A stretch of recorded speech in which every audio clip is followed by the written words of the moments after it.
Est-ce que t'es prêt à devenir la personne la plus cool de Paris? Et d'ailleurs aussi. Est-ce que t'es prêt à plus être pressé, à prendre le temps, à chiller? Les vacances pointent le bout de leur nez et le voilà, tout beau, tout chaud. Il est arrivé tout droit de Californie en passant par la Chine et il rouchoppe Paris.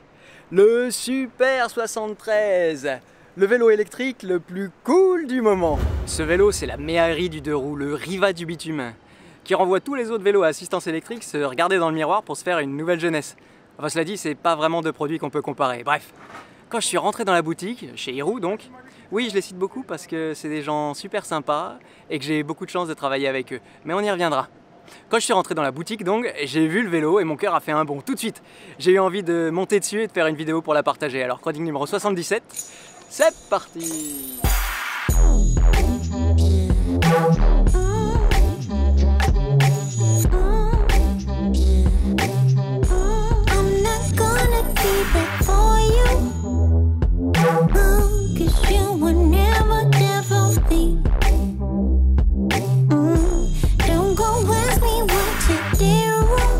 Eh ben mon canard, aujourd'hui, il fait pas frais.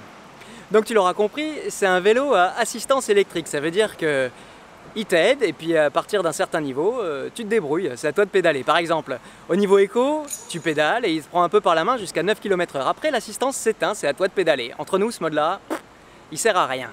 Après, tu as un mode intermédiaire qui s'avère vite dépassé quand tu prends de la vitesse parce que lui, il va que jusqu'à 15 km/h. Et enfin, un mode sport, un coup de pédale et là, wouhou, tu vas directement à 25 km/h, vitesse au-delà de laquelle le vélo est bridé.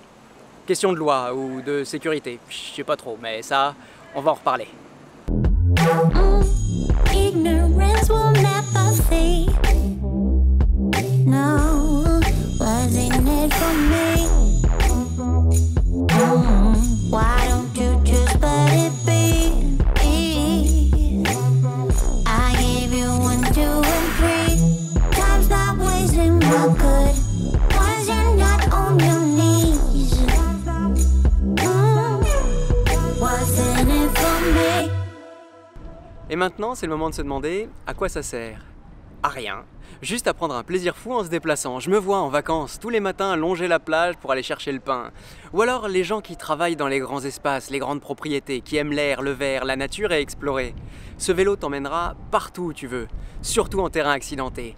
Finalement, je commence vraiment à penser que ce vélo est fait pour les grands airs, les grands espaces. Il est fait pour s'éloigner, cheveux au vent, avoir toute sa liberté, vraiment. Et d'ailleurs, à 2000 €, c'est ça que tu payes. Ce look rétro simplifié, cette sensation d'avoir un objet entièrement dédié au plaisir du déplacement, quel que soit le temps, quelle que soit la qualité de la chaussée. Alors à 2000 €, on peut se demander, est-ce que c'est trop? J'aurais tendance à dire qu'il faut en avoir l'utilité, oui. Sauf que le plaisir, c'est difficile à mesurer, du coup, c'est à toi de juger.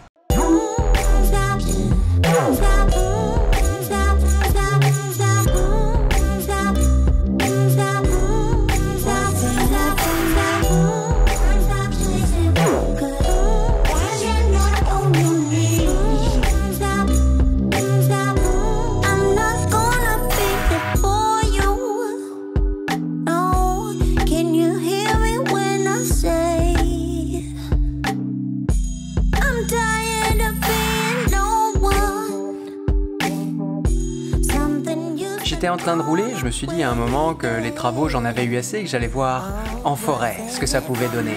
Et là, figure-toi que venu de nulle part et complètement par hasard, je suis tombé nez à nez avec le vélo, grand frère du modèle que j'ai.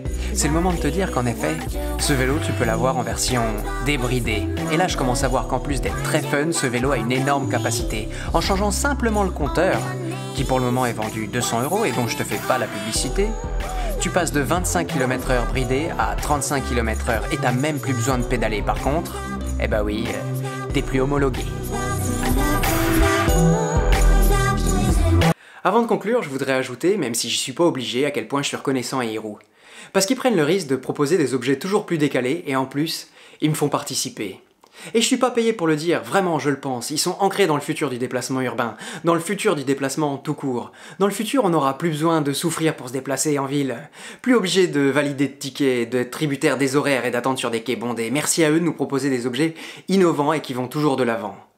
Voilà, Maintenant la chronique est terminée, alors on peut pas dire que c'était une vraie review, plus un simple essai pour voir ce que ça fait et s'apercevoir que ce vélo-là est au top du cool, qu'il n'est pas forcément fait pour les grandes villes, plutôt pour les grands espaces, pour la plage, la terre.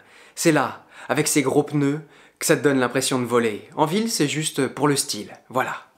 Alors si tu viens d'arriver, oublie pas de t'abonner et de revenir lundi pour une nouvelle vidéo et un nouveau sujet.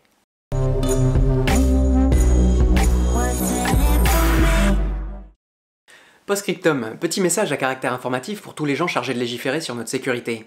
La machine dont on vient de parler est bridée à 25 km/h, on l'a vu. Mais alors attention, tu sais qu'elle est bridée comme tous les autres vélos et engins à assistance électrique qui sont vendus sur le marché et qui ont pourtant beaucoup de choses dans le moteur à nous donner, c'est juste que pour le moment, la législation n'est pas adaptée.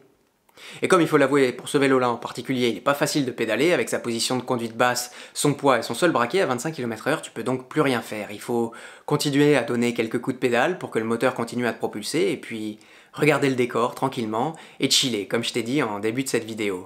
Mais quand tu te retrouves au milieu du trafic, et que tu te fais dépasser de tous les côtés, t'as aucune reprise. Tu te retrouves tout seul, sans aucun moyen d'accélérer. Et pour une intention de départ qui est de nous protéger, dans ces cas-là, la loi fait qu'on se sent franchement en danger. Alors ce qui est sûr, c'est qu'il va falloir trouver un compromis, parce que c'est vrai, assez vite on aura du mal à faire la différence entre ce genre de vélo-là et un scooter électrique qui lui est très réglementé, mais pour le moment le flou est pas du tout artistique. Alors si t'as des suggestions, des pensées à ce sujet, la section commentaire de cette vidéo y est dédiée. Finalement, en mode bridé, ce vélo, c'est un peu comme avoir une Ferrari avec 1000 chevaux dans le moteur et rouler à 130 km/h sur l'autoroute. Heureusement, ce vélo, c'est pas une Ferrari, c'est plutôt un buggy, et du coup, on a encore plein de terrains accidentés où on peut s'éclater en toute légalité. Après, je t'avoue, sur le sujet de la législation, moi, je sais pas trop quoi penser. Le débat peut diviser, mais au moins maintenant, il est lancé.